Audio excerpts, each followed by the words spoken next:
Death gotta be easy, King. Cause life is hard.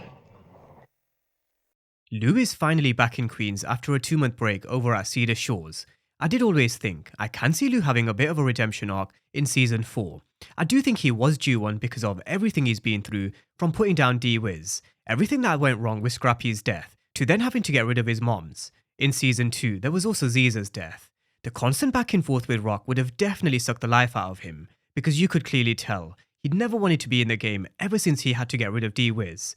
But I think we've finally got to his redemption arc where we will see him bounce back. However, this is power. So are we going to see Lou back in the street game? Hell yeah, we will. It's not going to be because he wants to. We all know he doesn't. I think it's going to be the fact that Marvin and Rock were there for him when he really was at rock bottom.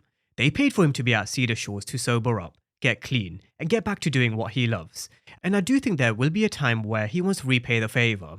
In my opinion, there will be a moment where Rock will need Lou to have her back. So, in this breakdown, we're going to be running through a brief history of Lou's story arc, where we are with him at this moment in time in 402. But I've got a lot of thoughts and theories surrounding Lou's character for the rest of season 4, more so around how men in suits are no better than the criminals we see in the streets. The only difference is, at least in the streets, you know who your enemies are. So could Lou face a betrayal in the boardroom? I've got a huge gem for you guys a bit later on in this breakdown. We're going to come to that when we get to the thoughts, theories, and predictions, so definitely stick with me till the end. But first, let's take it back to Lou's rehab. Lou's downward spiral was something I think we could all see coming from a mile away. The D-Wiz kill weighed heavy on his shoulders ever since season 1, where he thought, enough is enough. He's going to do the one thing that he loves. The one thing that made him feel closer to his pops, getting in the studio, making music, making real music that people in the streets and that people could relate to. Music that connects you to the artist, the real life events they're trying to portray through their song. The big problem in season 1 and 2 was Rock. Everything Lou was building from Bulletproof Records, she said belonged to her. And we thought, how is Lou going to be able to break free? Can he break free? The answer was no, at least not in that moment. That's why he found the answer at the bottom of a bottle. He was constantly drunk, drinking to ease the pain, drinking to forget all about the bad shit he's done, and much more. His drinking was a real problem because he was beginning to lose control. He went to Scrappy's mom and opened up to her about what really happened with Scrap, and that's when Rock and Marvin knew they had to intervene. Now they weren't ready to just give up on Lou just yet. They paid for his rehab, sent him to Cedar Shores, and genuinely wanted him to get better and come back to Queens when he was ready. Fast forward to 402, he was finally ready to come back after he spent 2 months at Cedar Shores. He told Marvin he wasn't going to let him down, although with Marvin, because of everything that happened with Gerald a couple of months prior, he wasn't counting on it. But I genuinely feel what Lou said, he definitely means it. If Marvin and Rock need him, I do think he will repay them, and we are going to come back to that in just a minute. But as he got back to Queens, he was in a very similar mindset to that of Jukebox. He really was in two minds about what he wanted to do with his future. But I think the only answer was, for someone like Lou, was to get back into music. There was nothing else that gave him a sense of purpose. He had a meeting with Mr. Guilford. He went to speak to B-Rilla, got him out of jail, got him on the stage at Cafe Vu, and shook hands on a deal that would see him being employed by a big shot record label. However, we know power. There's always going to be a twist. We know it's never going to be plain sailing smooth. So now we're up to speed with where we are with Lou. This is where I do want to bring it over to some thoughts, theories, and predictions, and also some based on real life events. There's more ruthless people in the business world than in the street. Not confrontational, but they're doing it right in front of you. Robbery, at least it would give you the courtesy of showing you the gun so you can have those anxieties and feel those feelings that you would feel when you're being robbed. They'll do it on a piece of paper where you feel nothing and just rob you right there. The people that do this comfortably, like handing the contract, the thing that they're not conditioned for is direct conflict. You got 8 seconds in the street. You got 8 seconds to adjust and do what you gotta do. So that was a huge gem from 50 Cent. We've spoken about how Raising Kanan have implemented a lot of stories for these characters that are really relatable. Things that happen in real life. Things that 50 has been through, seen, and done. You look at both Rock and Crystal's pregnancy, I'm sure so many young teenagers and adults have been in the exact same situation. Aisha's parents telling Duke and Aisha, music is just a hobby. How many friends and family have told us the same? We've also spoken about how Elijah's death could have contributed towards Marvin's drug use. Now, this is one which I think could hit Lou. It's a real gem from 50 Cent, who's arguably the most successful in the industry. And this is one that applies to everyone, whether you're at work, running your own hustle, making deals with men in suits, in the boardroom, or wherever. He says it best. Men in suits are no better than those criminals in the streets.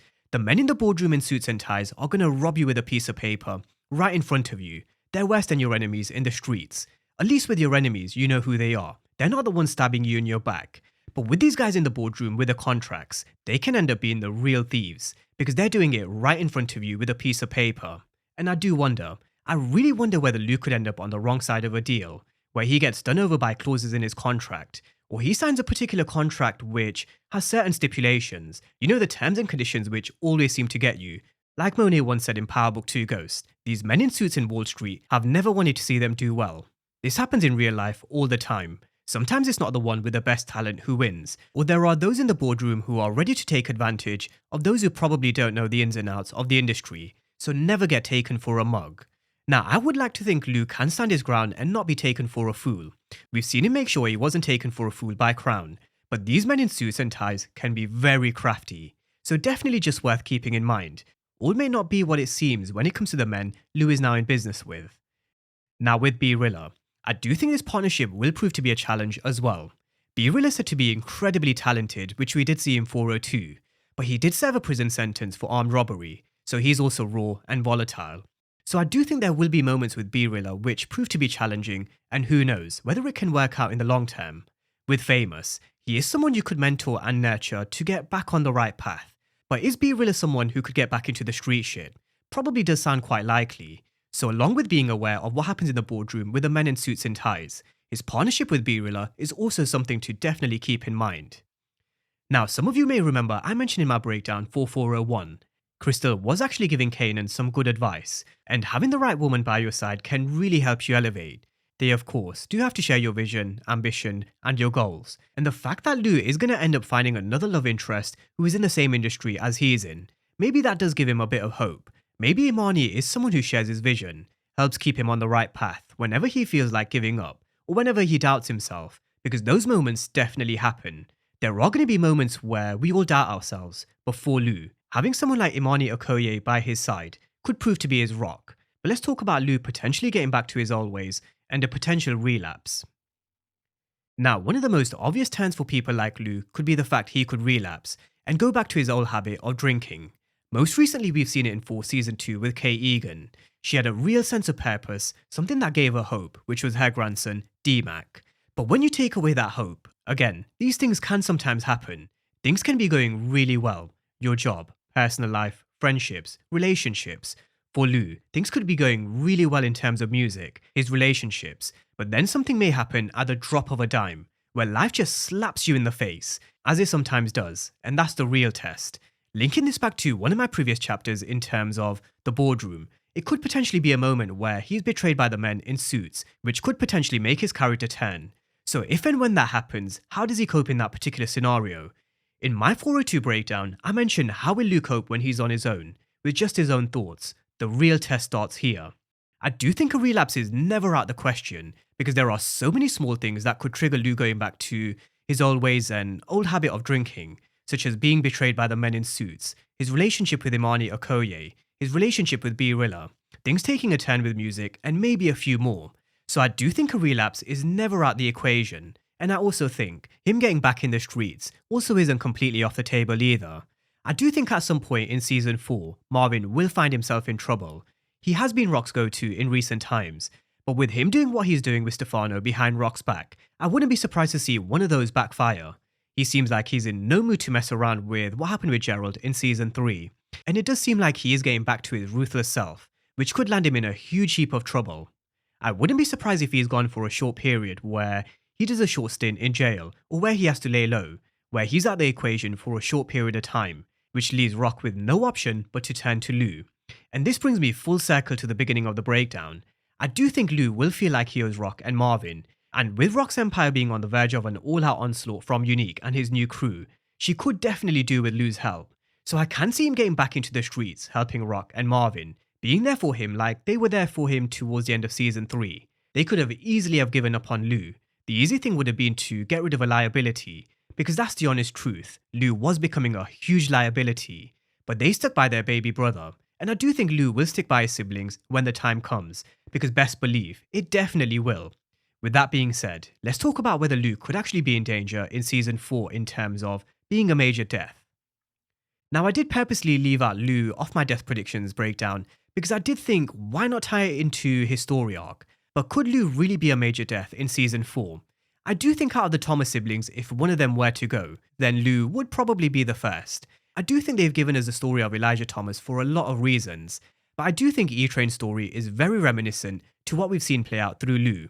You've seen a very gradual decline with Lou ever since he shot D-Wiz, and I do think he could end up being in that position where he just gives up on everything, because sometimes death gotta be easy because life is hard. However, from my own personal point of view, what I would love to happen is a story coming full circle for his character from his story arc way back in season 1.